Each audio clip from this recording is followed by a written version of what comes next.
What's up, YouTube? Tonight's video I'm going to walk you through the music purchases I made in the month of March 2015. So we're going to start off with a mix of CDs, 7-inch vinyl singles, and full-length vinyl. I made a couple road trips this month and wanted to give a couple shout-outs to some cool record stores I hit along the way. First and foremost is this store, Guest Room Records. They are located in Oklahoma City and also have a store in nearby Norman, Oklahoma. I can't recommend this store highly enough. They have a great selection, very deep selection of all kinds of genres, especially indie rock, and their prices can't be beat. Some of the stuff I can't believe how cheap they sell it. So definitely very impressed with this store. I've been there once before and couldn't wait to return. I hear they also have a store in Louisville, Kentucky, so I want to check that out as well. The other store I hit this month was Good Records, and it was their Dallas, Texas location. I believe they're actually based out of Austin, Texas. Very cool store as well. It's owned by the leader of the Polyphonic Spree, the band. The leader owns a record store as well, and incredibly deep selection of new product. They don't really have as much used, but very impressive overall. As you can see, they've been in business for 15 years now, so they gave me this sticker too. So shout outs to both of those stores. They were both very cool. Alright, so we're going to start off with CDs. And first of all, I'm sick of people saying that CDs are just terrible, there's no reason to buy them. They are not infected with malaria, and CDs still serve a purpose. And when it's getting something for exponentially cheaper than it costs to get on vinyl, I'm still okay with buying them. So I'm going to show the CDs first, then we'll move on to the vinyl records I picked up this month. Alright, so the first of these is the second album by a Canadian band named Sloan, and this is their album Twice Removed from 1994. This is kind of a budget bin classic. It's something you'll see quite often in the used bin, but it is a fantastic album. I have been a fan of Sloan for a long time, and actually I get to see them live here in about a month or so. They're coming on tour. But as far as their albums go, for some reason I skipped this one. I had the one before it and probably the 4 after it. I just never bought this one, and I was totally missing out because this is easily one of their best albums. So definitely recommend picking this up. You can find this for a couple bucks. It's very cheap. Next is an album by The Clean, and I called them out in my last few videos. It's a New Zealand band I'm quite fond of now. This is their album from 1996. It's called Unknown Country, and I haven't even opened it yet, but I definitely want to check that out soon.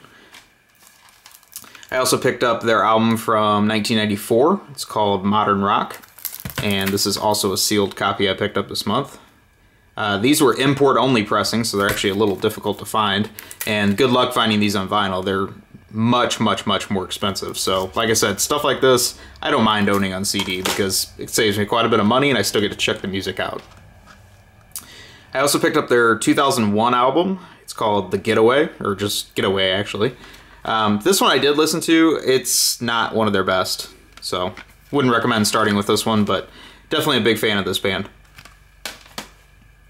The next thing I picked up is a rare compilation from SST Records, and they were easily one of the best record labels of the 80s.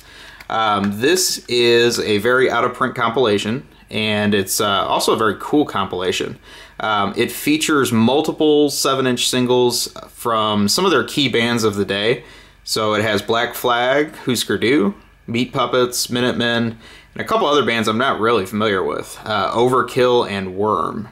But this is a very cool compilation, and if you were to buy all these singles that are represented on it, it would cost you quite a bit more money. So the one thing I'll say about this is I'm actually becoming a Black Flag fan, I guess, because, I don't know, I always thought they were just okay, but there's some pretty cool stuff that they put out. I definitely like some of these early singles on here, so good stuff. The next band that I got into this month is a 90s shoegaze band from England but their style is actually very American. I wouldn't even say their singer sounds British at all. But this is probably what's considered their best album. It's from '93, I believe. It's called Mezcal Head. And they're actually still going. They released a new album this year. It's one of their first in a long time. But definitely surprised at how cool they are. I really like this album. Again, you can get this very, very cheap on CDs, so I recommend picking this up. I also picked up one of their other CDs, and this is a double CD compilation. It's called Juggernaut Rides. It covers their output from '89 to '98. And this was import only and not exactly cheap. So it was a good records find. I was happy to get this. I've seen this compilation go for like up to $200 or something crazy online. So I guess it was worth what I paid because, yeah, I'm not going to find it any cheaper. So very cool. Can't wait to check this out. It's still sealed. I haven't even opened this yet, but I definitely like a lot of Swerve Driver's output so far.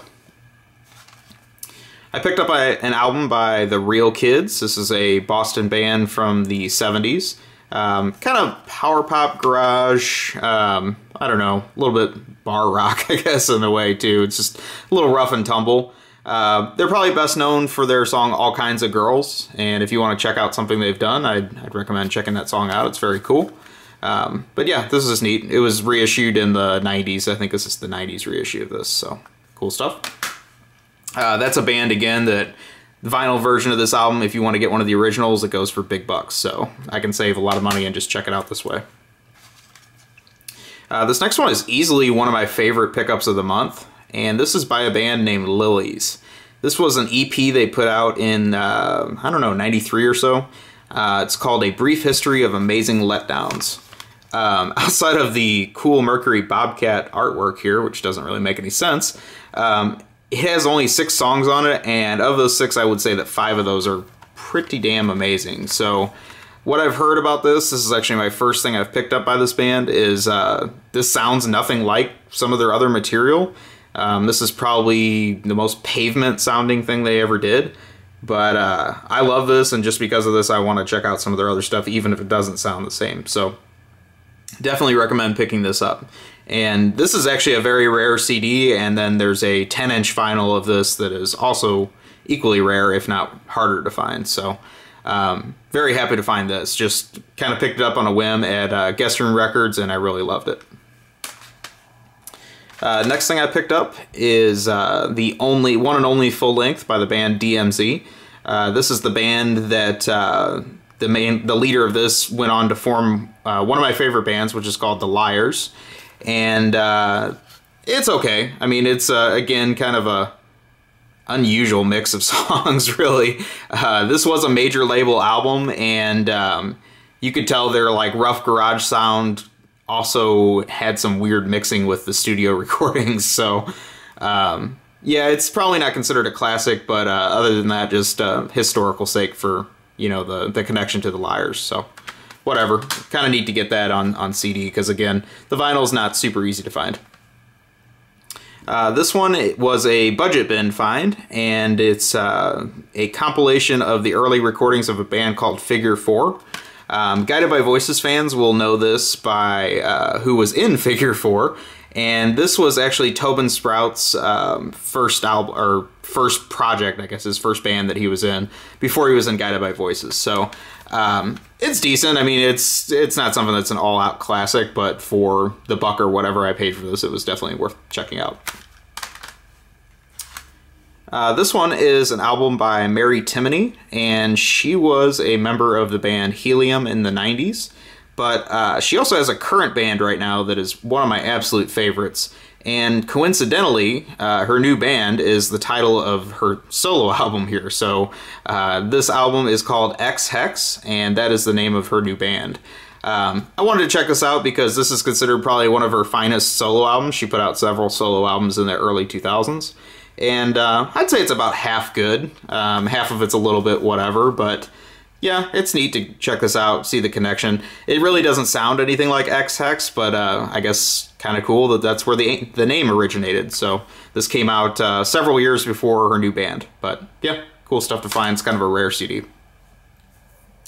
The next thing I picked up is a Australian punk classic, and this is an album by the Cosmic Psychos. It's called Go the Hack. This is probably their best known album, and the reason for that is it has an all-out classic on it called Lost Cause. If you check out anything by this band, definitely start with that. It's a great song. It's kind of an all-time classic. This is the original pressing of this album on Sub Pop Records in 1991 or so, something like that. I don't really think they broke through big in the US at all, and then after these initial albums, most of their other 90s output and 2000s output was import only and only found in Australia. But this album I have on vinyl. I just wanted to pick up a CD because the vinyl one I have doesn't have a download code, so wanted to have this on the go. Pretty good album. I mean, like I said, they were very don't give a shit in their attitude, so interesting to hear some of their lyrics because they were definitely on their own wave. Kind of going with that theme, this is one of their albums from the 90s that is one of their rarer ones. It's called Self-Totaled. And if you can look at their appearance here, you can see these guys really don't care. They don't look like a big band, that's for sure. But this is decent too. And yeah, I was excited to find this because not common to find in the US at all, but or anywhere in the world for that matter. So probably not their best. It's not as good as Go the Hack, but not too bad. I also picked up another album by Cosmic Psychos, and this is actually an EP. It's just unplugged and has some alternate versions of some of their songs. Haven't even checked this one out yet, so I don't know. I'll have to see how this one is. I don't really expect too much because they're really known for being kind of loud and snotty, and I think unplugged would take a lot of that out of the mix. So anyway, moving on. I also picked up their album from 1995 with this kind of atrocious cover art, and it's called Oh What a Lovely Pie. Actually, I bought this with the intent of selling it because this goes for some pretty good bucks, but I listened to it and I really like this album. I think this is probably one of their better ones, so I'm gonna hang on to it. And again, finding this on vinyl, probably not gonna ever happen, so I'm happy to have the CD because even with a rare CD, this is good stuff. The next band I picked up, and I hope I'm going to pronounce this right, is Wake Ulu. And this is their album Stop the Ride from, I don't know, 97 or so, something like that. The reason I wanted this is a side project of a band called the Feelies from New Jersey that I've been a big fan of for a long time. And haven't listened to this one yet, but hoping this will be pretty good. It's another just kind of rare CD, and figured if I don't get it now, I'm probably not going to find it again. The next album I picked up is the debut album of the Brian Jonestown Massacre, and that is a band I've been a fan of for a long time. I own this on vinyl as well, but I was kind of going for a complete BJM CD collection, at least of their early stuff, and this was the only one I didn't have. This is from 92 or 93, I think. It's a little bit different than some of their other 90s output, but it's actually quite good. There's some of their all-time classics on this album. It has Evergreen, That Girl's Suicide, and oh, I don't know. A couple of these other songs are pretty good ones too. So yeah, I recommend checking this one out if you can find it. It's pretty good stuff. The next album I picked up is, and this is not backwards, this is actually the front cover. This is probably the actual cover, and it's by a band named Che. And the album is Sounds of Liberation. This is the one and only album they put together. But if you're familiar with kind of the desert rock scene, stoner rock stuff, you'll recognize a couple of the guys in this band. This is Brant Bjork, and he was a member of the pioneering band Caius. He also has a long solo career that's going right now. And it also has Alfredo Hernandez in it. He was a early drummer for Queens of the Stone Age, and I think he also played in Caius for a little bit. So this is kind of neat because it is the original pressing of the CD on Man's Ruin Records. And if you want to see some stuff that goes for big bucks, just look up Man's Ruin Records on eBay. It's pretty amazing. There was just a good collection of that scene of music that was put out on both CD and vinyl in the late 90s, and then that label went under, and now there's a fierce collecting group for that label stuff. So this is cool to have. I actually have the repress of this on vinyl that isn't on Man's Ruin, but when I saw Man's Ruin in the racks, I figured I had to have this, and I do like this album quite a bit. Next thing I picked up is by a band called the Vertebrats, and this is a compilation of their power pop stuff they put out from Champaign, Illinois, from the late 70s, and it's called A Thousand Day Dream. Just wanted this because it's pretty rare, I think. I do like some of their stuff. Probably their best known song is Left in the Dark, which is quite a classic. And the next thing I got is a compilation by the band Big Dipper. This is an anthology called Super Cluster, and it is 3 CDs. It has, I don't know, I think their first 2 albums, their first EP, some B-sides, some live stuff, just kind of an all-around compilation. But cool 80s band that was kind of overlooked. I think maybe they never got their due, but this is pretty good stuff.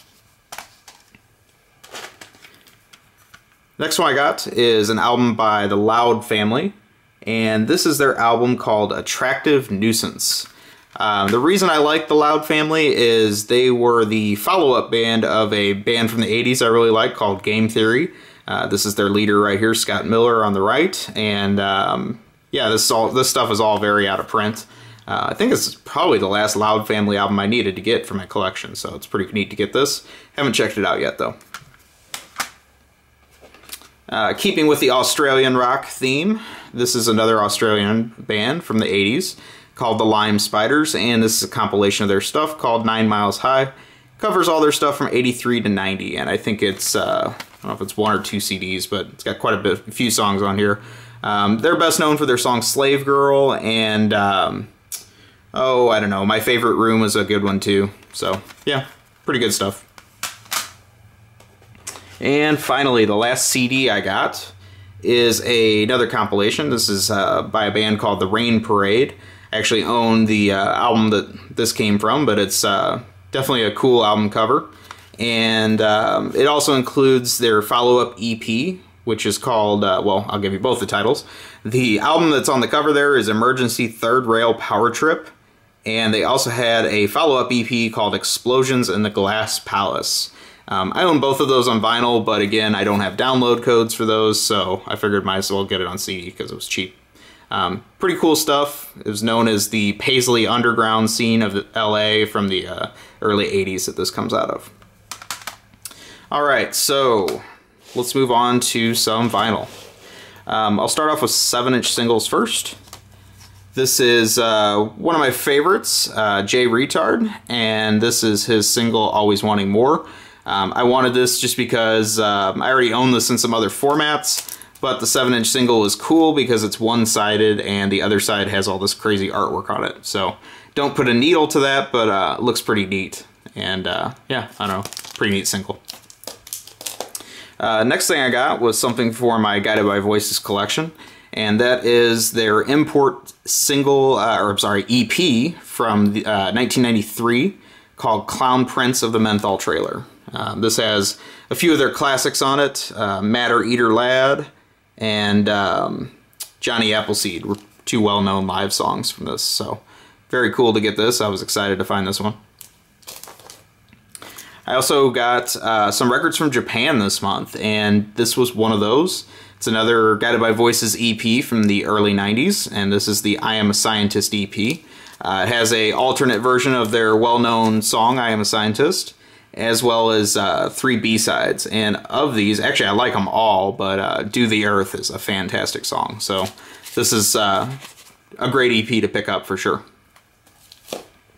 Another record I got from Japan is a single from the -5, and the single is called 1,000 Years Away. It's a good song, but the main reason I wanted this was for a couple covers that are included. It has a cover of Echoes Myron, which is a Guided by Voices classic, and also Wicked Annabella by the Kinks, which is one of my favorite Kinks songs. So they did a great job covering both of these songs, so I thought this was a cool single to pick up. Another 90s single I picked up from Japan as well was the probably the best known song from the band Hum, and this is their song Stars. This was actually a pretty good alternative radio hit when I was growing up. I don't know if it was extra big in my hometown because this band was somewhat close. They're from about 300 miles away.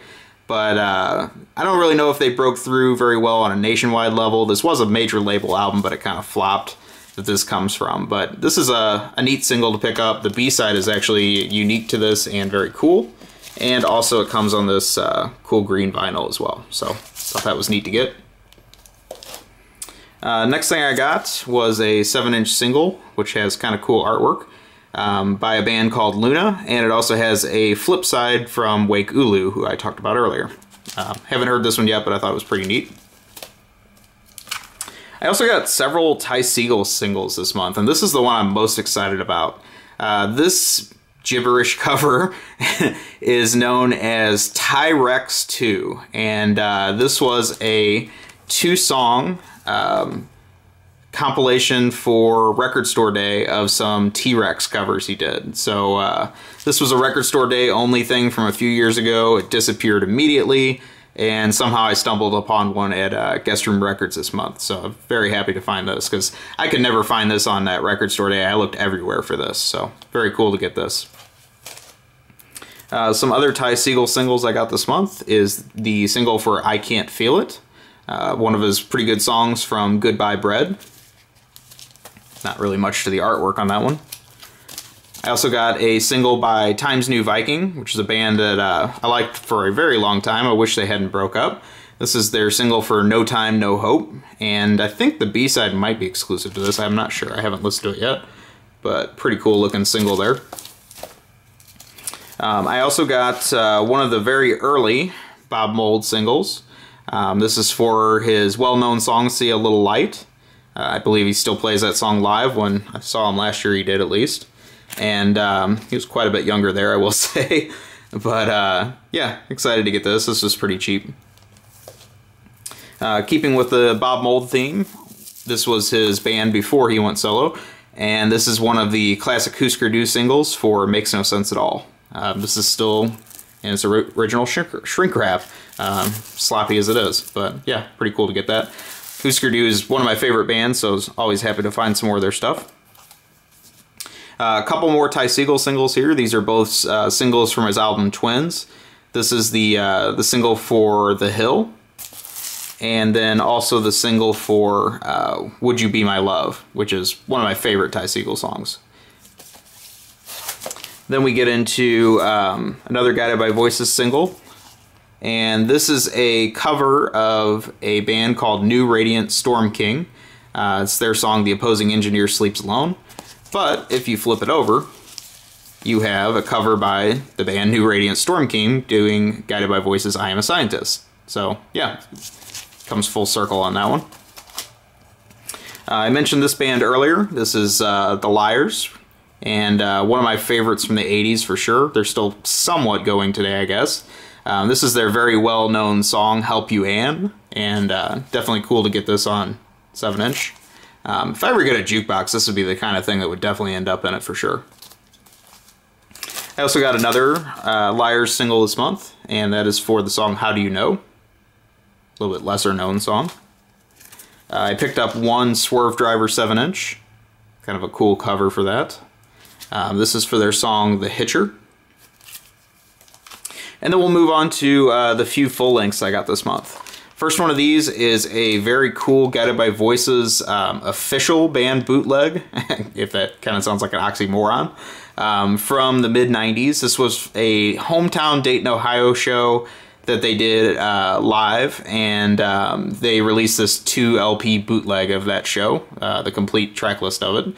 The interesting thing, they were quick to poke fun at themselves because they posted verbatim on the cover of the artwork here the bad review that the show got in the Dayton newspaper, which was very funny and misguided, I will say.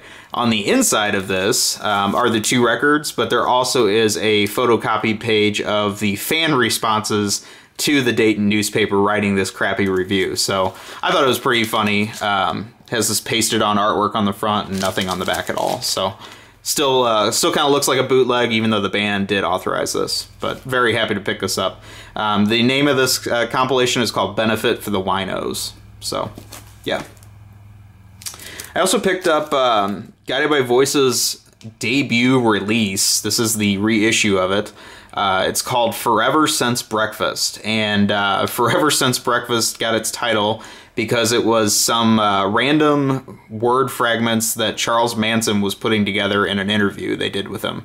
And Robert Pollard thought that was funny nonsense, and that became the title of their debut EP.